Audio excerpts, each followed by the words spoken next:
Hola, ¿qué tal? Muy buenas noches, sean todos bienvenidos acá a las 8:45, noche de martes, ya martes 16 de noviembre del año 2021. Un frío martes, las temperaturas han comenzado ya a ser propias del fin de año, así que a abrigarse porque se esperan nuevos frentes fríos para el resto del mes. Bueno, saludamos antes de entrar a nuestro tema central que vamos a abordar acerca de esta denuncia que ha puesto la Policía Nacional Civil en contra de la diputada Vicenta Jerónimo del MLP. Vamos a hablar de este tema la presente noche, pero antes saludamos a Marinés Rivera. Como todos los martes ya está acá con nosotros. ¿Cómo te va? Bien, Mario, qué gusto estar aquí contigo a las 8:45, pues hablando, ¿no?, de este tema. La verdad es que las manifestaciones este año realmente han sido un tema álgido, ¿no? En nuestra coyuntura han sido bastante constantes también manifestaciones ciudadanas y hemos visto ya varias veces pues este tipo de enfrentamientos, ¿no?, sobre todo entre la Policía Nacional Civil y la población, así que habrá que ver y analizar un poco en torno a este tipo de eventos que han estado sucediendo también. Por supuesto, jornadas de manifestaciones Así durante es. este año. Vamos a entrar en contexto porque la Policía Nacional Civil ha denunciado a la diputada Vicenta Jerónimo del MLP, el Movimiento para la Liberación de los Pueblos. El subcomisario de la Policía Nacional Civil, Elder Otoniel de León Salazar, ha expuesto que fue agredido por los manifestantes que bloquearon ayer la calzada Aguilar Batres. Y pues bueno, esa denuncia ha recaído también para la diputada del MLP, Vicenta Jerónimo. Vamos a hablar de este tema, lo que puede llegar a suceder, escenarios y lo que conllevan estas manifestaciones que, como todo en el país, siempre pues hay opiniones encontradas respecto a ello. Vamos a enlazarnos esta noche con el doctor Arkel Benítez, analista en temas de seguridad, y también con el licenciado Francisco Quesada, integrante de investigadores del CIEN, experto también en temas de seguridad. A ambos muy buenas noches, bienvenidos acá a las 8:45. Gracias, Muy buenas buenas noches. noches, Marinés, muy buenas noches, Mario, Arkel, qué gusto saludarlos. Gracias igualmente. Buenas noches a ambos, qué gusto tenerlo también aquí con nosotros. Licenciado Benítez, pues para arrancar con usted, ya platicábamos con Mario, pues que en este año han sido frecuentes las manifestaciones ciudadanas, pero sus primeras impresiones pues del paro o manifestación del día de ayer y sobre todo en torno a esta denuncia hacia la diputada Vicenta Jerónimo. Sí, gracias. Buenas noches, Marinés. Bueno, como ya lo introducían ustedes, sí ha sido una época con independencia de las restricciones de la movilidad que ha generado la pandemia, sí se han hecho sentir las inconformidades de muchos sectores, ¿verdad? De muchos ciudadanos. Sin embargo, estas manifestaciones ya que vimos el día de ayer, al igual que incluso se han dado las de los veteranos militares, sí traen un componente sistémico adicional que está generando pues mucha inconformidad en el resto de la población. Y es que creo yo que se está de alguna manera normalizando en el imaginario colectivo, por así decirlo, de ciertos sectores que se han dejado permear de esa manera, el hecho de asimilar la protesta o la manifestación pública con el derecho a bloquear la libre locomoción del resto de la población. Y eso no debe de tolerarse ni de permitirse porque la Constitución lo que establece es el derecho a la manifestación pacífica, sí a la manifestación en forma pública, pero no apropiándose de la vía pública y teniendo por límite, y lo dice la misma Constitución, el orden público. Esa es la razón por la cual la autoridad encargada de verificar porque las libertades públicas de aquellos que no están metidos en esa protesta se puedan garantizar, pues les toca hacer uso en determinado momento de la gradualidad que establecen los protocolos de seguridad para poder hacerle frente a este tipo de situaciones.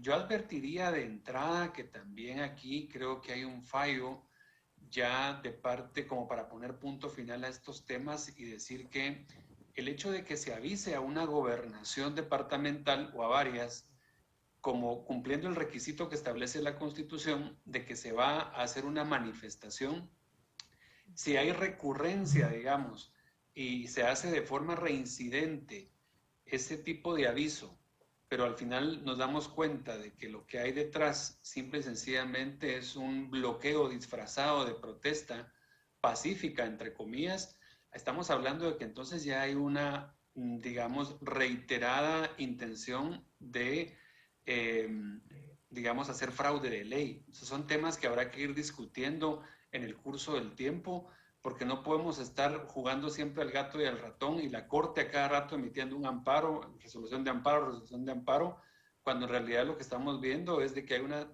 intención sistemática de cometer fraude de ley para hacer una cosa distinta de la que se está pidiendo autorización, Marinés. Ahora, licenciado Quesada, la denuncia del subcomisario de la Policía Nacional Civil es respecto a agresiones por parte de manifestantes. No señala directamente a la diputada Vicenta Jerónimo, pero sí la señalan como integrante de los manifestantes. El subcomisario ha presentado esta denuncia por parte de la Policía Nacional Civil y pues él habla de agresiones. La diputada en su defensa ha dicho que ella en todo momento actuó de forma pacífica. ¿Qué lectura le da usted, digamos, a este hecho y a las dos posiciones, tanto del subcomisario como la diputada, que pues en su defensa dice que no, que ella en todo momento actuó de forma pacífica? El subcomisario dice que lo agredieron, aunque no la señala a ella directamente. ¿Cómo ve el escenario? Mira, aquí lo que sucede es que se está distorsionando las cosas en el sentido de que la libertad de emisión del pensamiento o de externalizar cualquier tema que nos afecte públicamente en espacios públicos, esto es una garantía constitucional y la que todos gozamos, la que todos respetamos y la que todos lucharíamos para que se siga respetando. Pero este valor se convierte en un antivalor cuando tiene, como dice la propia Constitución, cuando no es pacífica y es en el uso de armas de fuego. No, perdón, de armas. En este caso, los bloqueos y el bloqueo que estamos viendo y que ha sucedido en los últimos días, eso ya no es manifestación pacífica, esto es una acción delincuencial, esta es una acción criminal, porque lo que están utilizando es violencia. Y la violencia se utiliza cuando las personas que circulan en una vía pública, o sea, que la que todos tenemos derecho a transitar para cumplir nuestro cometido de vida, porque nadie circula en la carretera por puro deporte, o si lo quisiera hacer, lo puede hacer, pero aquí las personas están ganando la vida, están cumpliendo con un propósito de vida y aquí se les interrumpe por la vía violenta, porque recordemos que estos bloqueos no precisamente son simbólicos, no puede uno pedir permiso para pasar y le dice pase adelante, si está con el bloqueo quédese y si no está con el bloqueo siga. No, aquí hay una intimidación donde hay muchas personas, las personas usan armas o expuestas o ocultas. Entonces aquí lo que hay es un tema de delito, pero ese relajamiento que ha habido en la sociedad, que esto ya se está como convirtiendo en algo aceptable, algo tolerable. Y como vemos que el monopolio de la fuerza a cargo del Estado no actúa, entonces empezamos a decir tienen derecho e inclusive viene el hecho de que sigamos ese mal ejemplo. Entonces, en el momento de que alguien retiene a las personas por la fuerza, porque ahí hay hombres, mujeres, niños, personas vulnerables a media carretera a su suerte, que no pueden ni retroceder ni adelantar, ahí hay una retención, ahí hay una intimidación. Entonces, cualquiera que esté en esa organización, cualquiera que esté participando en ello, está siendo cómplice de esa manera, de ese concurso de delitos que hay ahí. Entonces, si una diputada está ahí, porque uno puede estar en una manifestación cuando se torna violenta, pues lo que hace uno es se retira, uno la desconoce. Pero si uno sigue ahí, no es como dicen aquí el pretexto, es que son los infiltrados, ¿verdad? No, aquí lo que es una acción delincuencial y si yo estoy ahí, formo parte de esta multitud que está cometiendo el delito.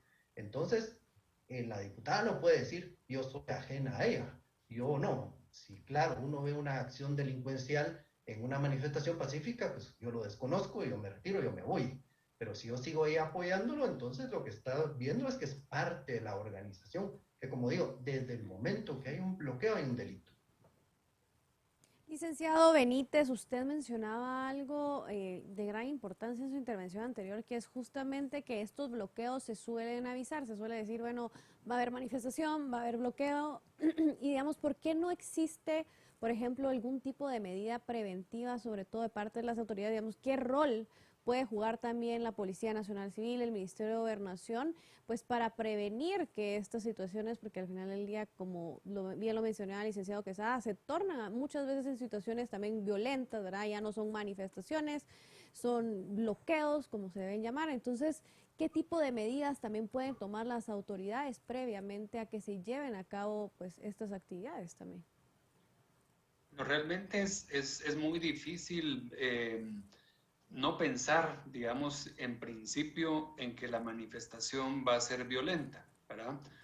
Eh, la policía tiene que esperar a que las personas acudan a los espacios en donde han indicado que van a manifestar y en el momento de que se establezca esta restricción, como bien lo explicaba el licenciado Quesada, en cuanto a que los manifestantes giren, digamos, la manera como están manifestando y empiecen a ejercer algún tipo de intimidación o restricción a garantías fundamentales de otras personas, lo que tiene la Policía Nacional Civil son los protocolos de diálogo que son graduales, ¿verdad? Para poder contrarrestar este tipo de situaciones. Pero desde un punto de vista estricto, digamos, en sentido estricto, de cómo prevenir este tipo de situaciones, yo siento, Marinés, de que esto está más enfocado a el buscar los espacios de diálogo adecuados, ¿verdad? Dentro del sistema de consejos de desarrollo. Yo creo que la Constitución tiene una serie de espacios para poder dialogar y para poder llevar hoy por hoy las demandas que estos grupos requieran, digamos, soluciones. Se habla de que de fondo acá es, digamos, es una organización campesina. Bueno, si es una organización campesina, la Constitución, el artículo 119, el literal J, claramente habla de que el Estado puede ayudar financiera y técnicamente, así lo dice, ayuda económica a los campesinos. Entonces, establecer, digamos, un campo de negociación o de análisis de pretensiones alrededor del artículo 119, inciso J. Lo que pasa es de que lo que no podemos es pensar de que se va a negociar a partir de la toma de la infraestructura estratégica del país para determinadas situaciones. Ya los campesinos tienen bastante terreno ganado con el hecho de que establece la Constitución el derecho a que el Estado les ayude económicamente. Yo creo que por ahí deberían de canalizar estas propuestas. Es como lo que pasó el día de ayer, por ejemplo, en el Ministerio de Finanzas. A mí me tocó ir a hacer un trámite al REGAE y resulta que estaba tomado el edificio de finanzas, que es un edificio público, es un edificio estratégico, no solo para las transferencias presupuestarias del día a día, sino para personas que en lo particular vamos a hacer un trámite para temas que tienen que ver con consultoría individual o empresas. Y estaba tomado por el sindicato porque se les ocurrió a ellos tomar las instalaciones y no dejar entrar a nadie, ni al personal, ni a ninguna persona a las instalaciones. Ese tipo de situaciones no pueden ocurrir porque no son instrumento de negociación para llegar a ningún tipo de acuerdo. Entonces creo que la prevención de esto está más que todo enfocado en que estos campesinos y sobre todo quienes los dirigen tengan claridad de cuáles son los escenarios que deberían de utilizar para realmente evitar este tipo de situaciones, evitar serios riesgos también de entrar en confrontación con la Policía Nacional Civil. Ahora ven, licenciado Quesada, digamos, en ese escenario que se dio en la calzada Aguilar Batres, donde estaba la diputada Vicenta Jerónimo, la denuncia de la Policía Nacional Civil va por el tema de agresiones por parte de los manifestantes. Lo que dice el MLP es que si ahí hubiera habido alguna agresión, que la PNC podía haber capturado a alguien más, sin embargo no se capturó a nadie. Digamos, con estas dos versiones tan contrapuestas, ¿a quién le creemos? Es que aquí es claro, no hay que darle más vueltas al tema. Ellos estaban en la comisión de un delito. Ahí están en flagrancia del delito. Si estos movimientos delincuenciales desde que nacen, desde que son pequeños, la autoridad hubiera operado, era relativamente fácil contrarrestar acciones delictivas aisladas. Hay ya este gran movimiento que de pobre no tiene nada, sino que es un movimiento que se ha dedicado a un lucrativo negocio, que es el robo de la energía eléctrica. Antes se dedicaban a más o menos a hostigar a poblaciones y querer tomar territorio o hacer feudos ahí, al negocio no tan lucrativo de las invasiones, pero después encontraron este nicho, esta mina de oro, que los hace convertirse en un crimen organizado con muchísimos recursos. Recordemos que las grandes manifestaciones de crimen organizado en Guatemala es el narcotráfico, están las extorsiones y es el robo de energía eléctrica si hablamos numéricamente de rentabilidad. Entonces este grupo con esa cantidad de recursos que inclusive les sirve para traer asesores o mandar gente a capacitarse y tener todo un discurso ya editado, ya redactado, etcétera, usted los escucha de cuáles son sus términos, todos son importados de Bolivia, son importados de Ecuador, son importados del Perú, tienen hasta un discurso, como les digo, preredactado. Cuando hay mucho dinero de esa manera, diálogo no se va a lograr porque nadie les va a poder sustituir el negocio que tienen por otro tipo de recursos. O sea que es como que uno quiera desarticular con diálogo el narcotráfico, desarticular con diálogo a las pandillas que se dedican a la extorsión. Aquí son delincuentes. Entonces, quienes estaban ahí estaban en un delito flagrante, estaban en una acción de estaban reteniendo a la población, estaban causándole daño a la población. Lo que están haciendo es una lógica terrorista. La lógica terrorista quiere decir que para mandarle un mensaje al gobierno para que ceda a sus pretensiones, lo que hago, tomo rehenes ajenos e inocentes, que es la población que está transitando por la calle, la población honrada, la castigo para presionar con eso a la autoridad. Esa es la lógica terrorista. Entonces, aquí no puede haber diálogo, no puede haber ese tipo de temas. Aquí lo que tiene que haber es el imperio de la ley. Pero como digo, los dejaron crecer tanto a ellos y muchos otros más, que después el Estado en su logística les es imposible atender todos los bloqueos que hay alrededor de todo el tema. Entonces sí hay que poner las cosas por su nombre. Lo que hay aquí son delincuentes y hay que tratarlos con la lógica de la delincuencia. ¿Cuál es la lógica de la delincuencia? El Estado de Derecho es la única respuesta en este tipo de temas. Licenciado Benítez, y justo en la línea de la pregunta de Mario, porque digamos la discusión se ha puesto sobre la mesa si realmente había un delito. En ese momento la policía podía detener a la diputada por el delito. ¿Cómo funciona el protocolo en esos casos? Sí, en esos casos recuérdense que si la policía advierte pues, un delito flagrante de alguien que tiene el privilegio, digamos en este caso la inmunidad, que es el antejuicio, hay un procedimiento específico en la ley de antejuicio. Eso no significa que no haya una retención, digamos, o una captura en flagrancia de una persona que esté, a pesar de que tenga la prerrogativa. Pero yo creo que también ahí el tema es un tema de tibieza, de debilidad, también de parte de la Policía Nacional Civil, probablemente de no tener una clara dimensión desde el punto de vista jurídico de cuál es el andamiaje legal que tiene la policía, más allá de los protocolos específicos de actuación que deben de estar supeditados a las normas procesales, en este caso penales, porque se publicó en redes la denuncia, copia del memorial de la denuncia, y la verdad es de que sí dejaba mucho que desear la redacción. Yo no tengo exactamente, no sé si es exactamente el original, el documento original, pero no se advertía realmente como que si como bien lo decía Mario al principio, como si la diputada hubiese cometido algún ilícito específicamente en contra de el cuerpo del policía, porque mencionan de que hubo un golpe en el lado de las costillas del caso del policía. Todo eso obviamente sabemos que desde un punto de vista forense tiene también su procedimiento, ¿verdad? Tendrá que haberlo visto un analista médico forense, el INASIF y demás, todo lo que eso conlleva.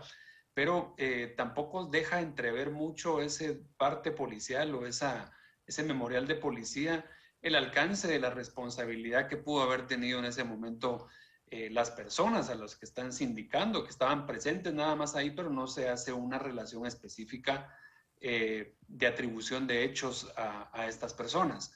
Entonces, quiero llegar al punto inicial.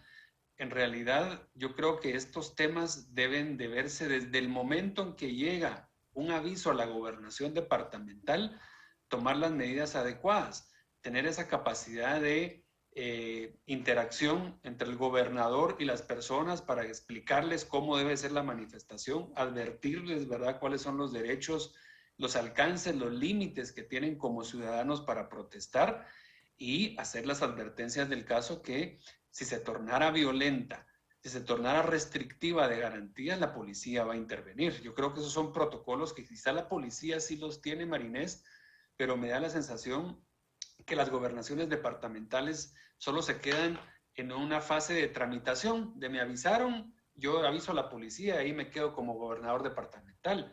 Creo que un gobernador departamental debería de ir más allá. En algún momento circuló una nota de otra manifestación que avisaba al gobernador de que iban a hacer bloqueos. O sea, en ese momento el gobernador departamental tenía que haber interpuesto un amparo por la amenaza de la posible restricción a la movilidad y la libre locomoción. Pero si el gobernador solamente se queda como un tramitador de una solicitud que le avisa nada más de una probable manifestación o un bloqueo, entonces realmente el gobernador no está ejerciendo autoridad alguna dentro de esa cadena de acontecimientos que luego se pueden tornar violentos.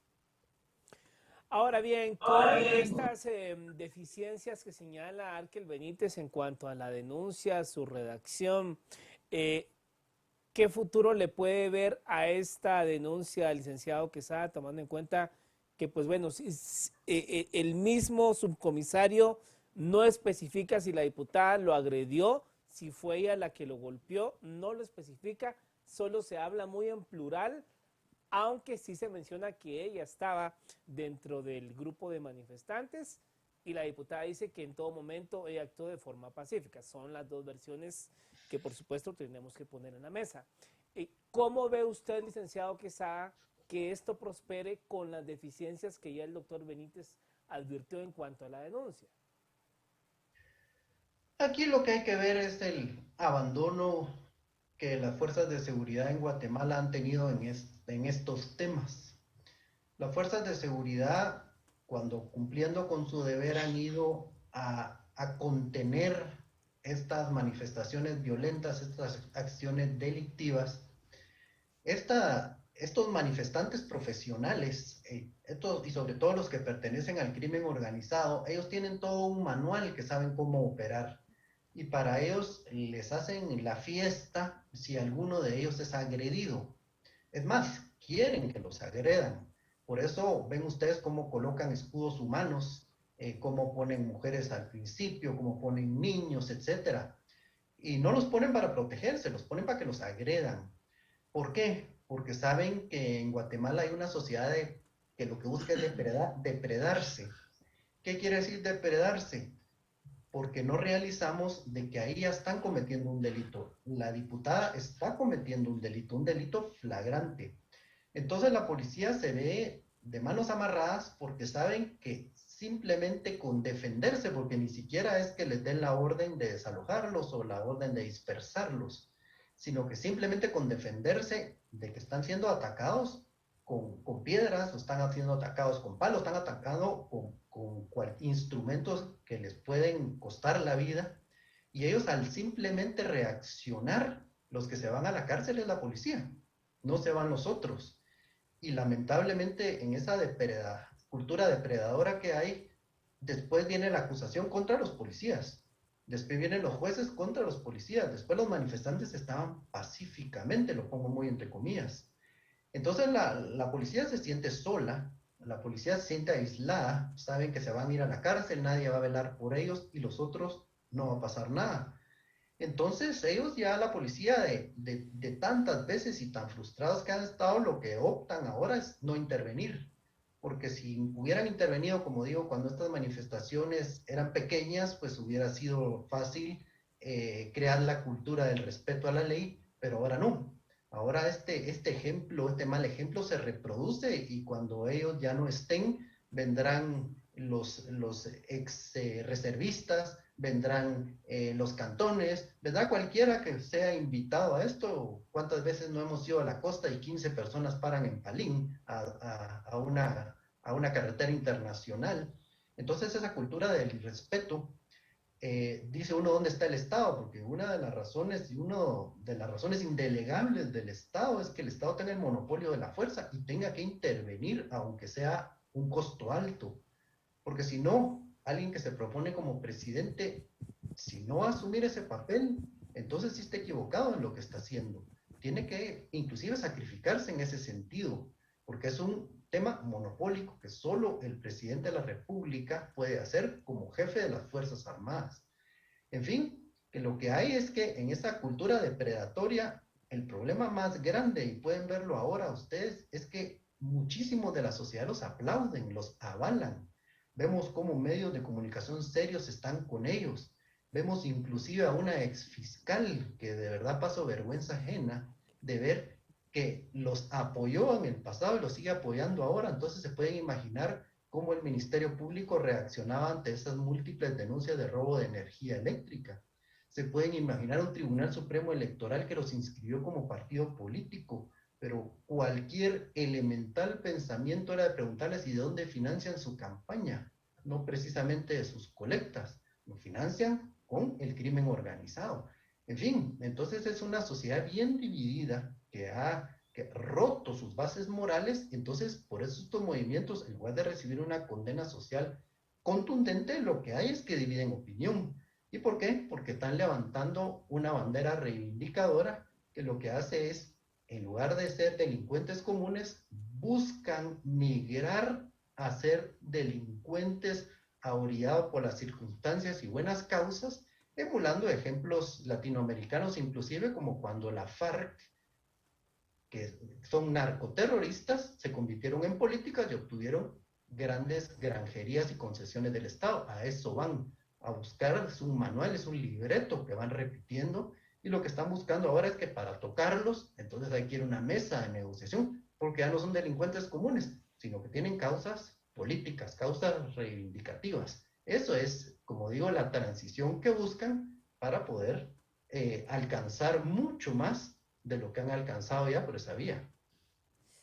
Licenciado Benítez, para ir también, digamos, comprendiendo respecto a este protocolo de la Policía Nacional Civil, porque sin duda alguna, pues han habido ciertas lagunas en cada una de las manifestaciones. El licenciado Quesada bien decía, existe incluso un miedo, la policía pues prefiere ya no actuar o responder ante este tipo de situaciones, pues por el miedo en que se puedan confundir y hasta qué punto pueden llegar sus acciones, hasta qué punto puede llegar el uso pues legítimo de la fuerza de parte del Estado. ¿Cómo ve usted este protocolo? ¿Qué hace falta? ¿Existe un vacío también de parte de este protocolo para que la Policía Nacional Civil pueda actuar?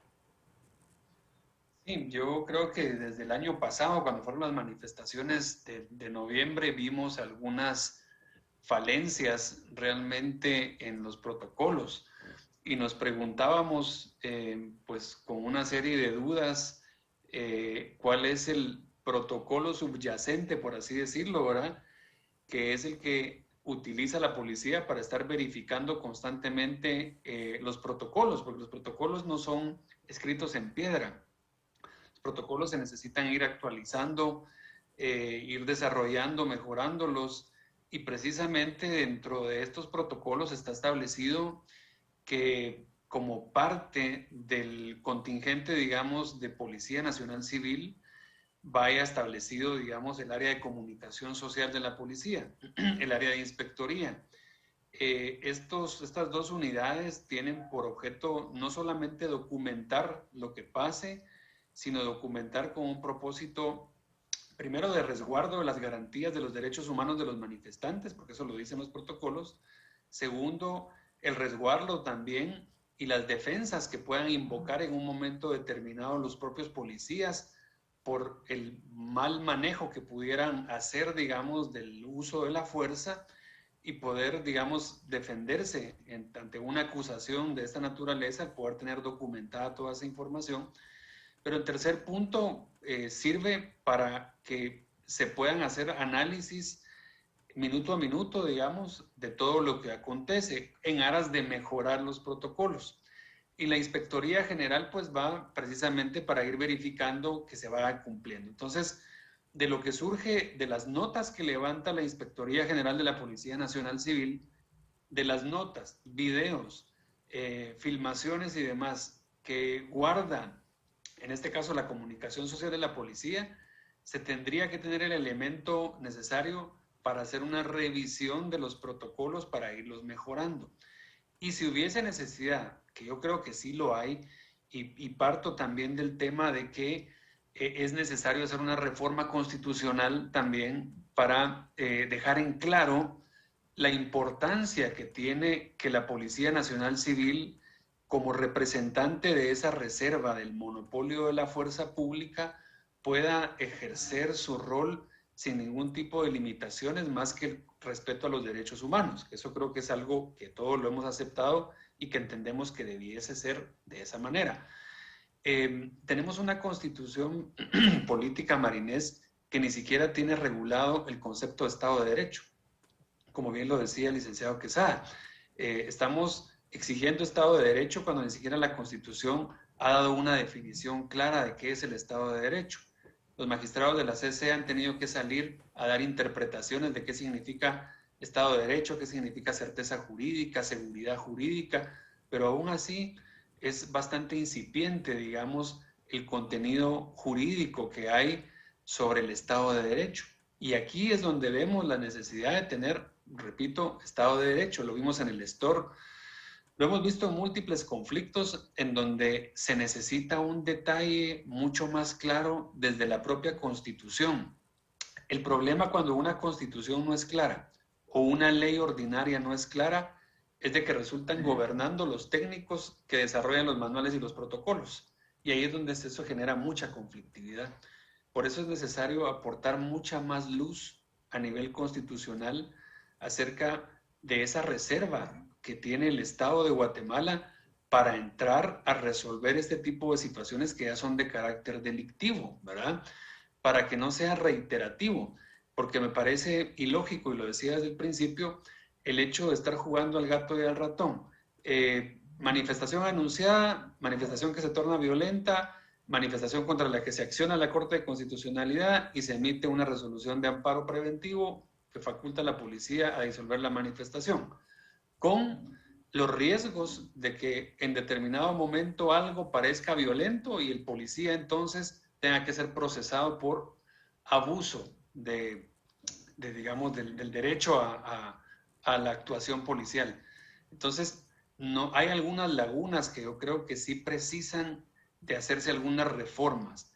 Si bien no se quiere ir a la Constitución, por lo menos al Código Procesal Penal, sí debería hacerse alguna revisión en este tipo de situaciones, porque como bien lo decía el licenciado Quesada, muchas veces la policía por temor, porque pues no hay una autoridad que también pueda velar por los derechos del policía, entonces el policía pues está atemorizado de poder cumplir con la ley y debería de ser el más empoderado, debería de ser el policía y entender de que en este tipo de situaciones los buenos son los policías y no los que restringen los derechos a las libertades fundamentales como la libre locomoción del resto de las personas.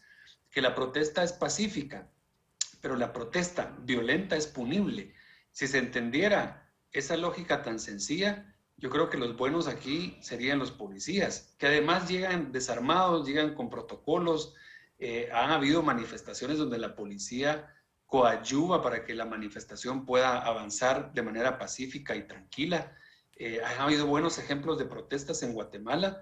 Lo que deberíamos de entender la población es que debemos casarnos con la idea de ese tipo de protestas que son pacíficas y no estar pensando, como bien lo decía el licenciado Quesada, de que ese tipo de reivindicaciones, cuanto más restrictivas son, cuanto más medidas de hecho al margen del derecho se tomen, pareciera que son mucho más audaces y no necesariamente es así. Entonces, ese tipo de situaciones sí debiesen ser revisadas, no solo a la luz de los protocolos, sino a la luz de las leyes existentes en el país, específicamente el Código Procesal Penal, que creo que sí amerita una reforma y que ojalá, hoy que lo está terminando de discutir la Comisión de Reformas al Sector Justicia, el Código Penal, el siguiente paso debería de ser discutir el Código Procesal Penal. Ahora bien, licenciado Quesada, en este contexto, digamos, de los bloqueos, de las manifestaciones de los últimos 2 días, precisamente, tal como ya se ha mencionado acá, pues ya desde el viernes de la semana pasada se había anunciado que se iban a tomar y a bloquear carreteras. Lo mismo hemos visto también con los veteranos militares que reclaman su indemnización. O sea, ya esto se volvió un tema de que yo aviso, bloqueo, paralizo, pero queda la gran duda en la población por qué pareciera que el actor de la policía en unos escenarios es muy distinto a otros. ¿Por qué pasa esto, licenciado Quesada? Sí, el tema es que esto ya es un mal ejemplo imitado. Cualquier persona que tiene una reivindicación justa o injusta en el momento que una sociedad, me refiero a un Estado, a un gobierno que tolera que en aras de esa reivindicación se conculquen las libertades y la dignidad individual, en ese momento lo que tenemos es una ausencia de Estado. En el momento que las autoridades hablan de tolerancia, o sea, que la ciudadanía tolere todos los embates de bajo el pretexto de una manifestación se cometa un concurso de delitos, o sea, que la población sea la que tenga que aguantar y no el gobierno. Entonces, en ese momento lo que estamos es poniendo en duda verdaderamente sobre la legitimidad del Estado. Es un Estado que ya no responde ni en lo más elemental, porque el Estado, una razón fundamental es que los ciudadanos no tomemos la justicia por nuestras propias manos, y aquí lo que están orillando es a eso. Entonces, aquí el tema es que el Estado en lo más elemental, en lo más esencial no está cumpliendo. Yo sé que no es fácil. Yo sé que por eso hay manifestaciones que el Estado interviene, unas sí, unas no. No sé cuál será el criterio, pero lo que sucede es que ya no se dan abasto porque se permitió que ese caos creciera. Es como que cuando vino la crisis de salud que se anunciaba, y cuando vino una verdadera crisis de salud, el Estado ya no pudo con ello. Se permitió que pequeñas fuentes delincuenciales crecieran a esos niveles. Entonces lo que hay aquí es un patrón de imitación. Recuérdense cuando un grupo de jóvenes delincuentes trataron de quemar el Congreso, y qué pasó con muchos de la opinión pública que les aplaudían y les decían que era por infiltrados, que estuvo bien hecho lo que hicieron y los malos fueron los policías. ¿Y qué pasó? El siguiente capítulo es que otros sí lo hicieron un poquito mejor. Y aquí lo que está pasando es eso. Pero al final, ¿quién es la víctima aquí? Es toda la población. ¿Y qué pasó con ese policía que presenta su denuncia? Él no debería de haberlo ni siquiera hecho, porque ahí había una flagrancia del delito donde el Ministerio Público debería haber actuado de oficio. No necesitaba él exponerse porque la gente se está exponiendo. Él está siendo protagonista, él es muy débil, en esa cadena es uno de los más débiles, e inclusive le puede costar su puesto, le puede costar hasta inclusive denuncias, le puede costar a él sí una represión en contra de él, porque hay grupos orquestados que están detrás de todo ello, porque digo, es un crimen organizado que sigue un libreto muy bien montado. Entonces, porque se quedan solos. El Ministerio Público en todos los bloqueos debería de actuar y debería de encauzar a muchísimas personas, pero si lo hubiera hecho, como digo, desde el 2012, que Codeca empezó a dar sus manifestaciones, que Codeca empezó a invadir, que Codeca empezó a robar energía, si lo hubiera hecho desde ese entonces, no hubiera llegado a lo que sería convertirse inclusive en partido político, inclusive ya levantan una causa política. Entonces, como digo, esto se debe de dar el ejemplo cuando son pequeños, pero en este momento el Estado sí está heredando un caos que se fue permitido y permitido, tolerancia y más tolerancia de gobierno en gobierno, se fueron pasando la estafeta al punto que ya es un tema que tienen que ser selectivos en donde tienen que intervenir. Licenciado Benítez, ¿cómo evalúa usted este escenario? Sobre todo, pues considerando pues esta ingobernabilidad, no este abandono también que usted mencionaba de parte de las autoridades, porque incluso, ya lo decía Mario, llega el aviso, ¿verdad? Saben que van a haber manifestaciones, paros y realmente pues la respuesta es nula y garantizar algo como la seguridad y la vida de los ciudadanos ha pasado prácticamente a segundo plano. Digamos, ¿qué escenario podemos prever en torno a esto a futuro si no se hace algo respecto a esta ingobernabilidad y pasividad de parte de las autoridades también? Sí, lo que pasa es que cuando un Estado empieza a consentir y a tolerar ciertas prácticas, pues estas prácticas pasan a ser parte de la memoria institucional del Estado y al no haber, digamos, una política clara de parte del Estado, no digo de gobierno, si hablo en general del Estado, en una línea de tiempo más prolongado que trasciende gobiernos, si no hay una política clara del Estado en cuanto al tratamiento de lo que es una manifestación delictiva, digamos, una manifestación que traspasa la frontera de lo pacífico y se convierte en una manifestación, digamos, con características delictivas, entonces el Estado se convierte en un Estado cómplice, ¿verdad?, de este tipo de situaciones. Y recordémonos de que aquí no solo está desde un punto de vista de valores constitucionales en juego el tema de los que protestan versus los que quieren ir a trabajar y no pueden.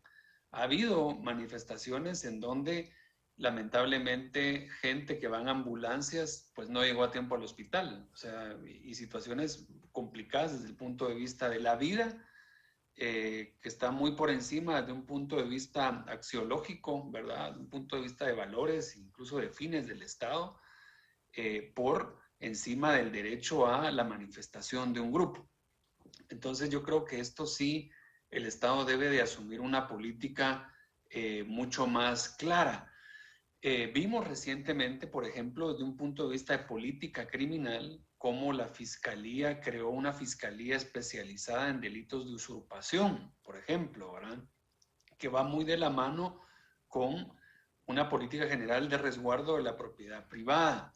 En este caso, haciendo un símil, digamos, de lo que ha hecho la Fiscalía, al Estado de Guatemala le correspondería quizá emitir una política pública, digamos, en materia del tratamiento de este tipo de situación, pero ya es desde un punto de vista de condensar de alguna manera los protocolos de cada una de las instituciones. Llegar de lo moderado, digamos, al nivel crítico de cómo tiene que actuar cada institución del Estado en cuanto a este tipo de situaciones.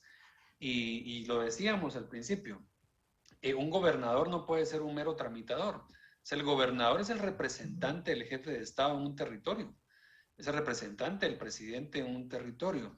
Debería de tener muchas más facultades, ver qué facultades. Hay que recordar que al gobernador se le fue quitando en el curso del tiempo una serie de atribuciones y de facultades. Los gobernadores están desfinanciados, ya no eran la figura, ya no son la figura que eran antes. Incluso para la propia designación de un gobernador, tenemos un modelo un poco híbrido entre sociedad civil y presidente, quien lo elige por un lado y el presidente termina reconfirmándolo de una terna. Se le han quitado ese tipo de capacidades. Habría que ver si realmente es a un ente inerte como al gobernador al que se le debe avisar, o debería de ser un poco en la línea de lo que hablaba el licenciado Quesada, a un ente con facultades más de verificación de cumplimiento legal, ¿verdad? Como por ejemplo la Fiscalía. ¿Por qué no pensar en que pudiera hacerlo? O la Procuraduría General de la Nación, pensando que es el abogado del Estado, es decir, buscar a un ente con verdadero colmillo desde el punto de vista del mandato legal para que sea el fiscalizador de los requisitos fundamentales del derecho a la protesta. Se nos agota el tiempo, doctor Benítez. Gracias a ambos, al licenciado Quesada también y a Arkel Benítez. Lamentablemente el tiempo se nos fue volando, tenemos que irnos. Gracias por su participación. Un gusto. Gracias. Gracias. Hasta luego. Feliz noche, hasta pronto. Bueno, estaremos entonces dándole curso a qué sucede con esta denuncia por parte de la policía y cómo reacciona o responde el MLP con la diputada Vicenta Jerónimo, que dice que no la han notificado si hay alguna denuncia en específico contra ella. Así es, María, habrá que ver qué sucede con esto y pues un llamado, ¿no?, a que se empiece a considerar toda esta situación, la ingobernabilidad que al final del día nos pasa factura y estamos empezando a ver esto como parte de algo común en nuestro día a día, ¿no? Por supuesto. Bueno, nosotros nos vamos, tengan un feliz descanso.